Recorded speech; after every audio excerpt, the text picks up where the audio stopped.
এই মুহূর্তে এই ভিডিও দেশে ও দেশের বাইরে যে যেখান থেকে দেখছেন সবাইকে আমার সালাম। আমি একটা গাছের সামনে উপস্থিত হয়েছি আপনাদের সামনে আজ।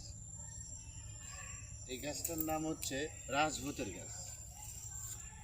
রাজভূতের গাছ, এই গাছটা আপনি বছরে 2-4টা দিন তুলতে পারবেন, তার বেশি তোলার নিয়ম নেই। কবিরাজি ফর্মুলায় এই গাছটা দিয়ে শরীর বন্ধ করতে হয়। যেমন 2-4টা দিন তুলতে পারবেন, হজের প্রথম দিন থেকে হজের শেষ আগ মুহূর্ত পর্যন্ত। তারপরে এই গাছটা আর উঠানো যাবে। যদি উঠান তাহলে শরীর বন্ধের কাজে কাজ করবে না।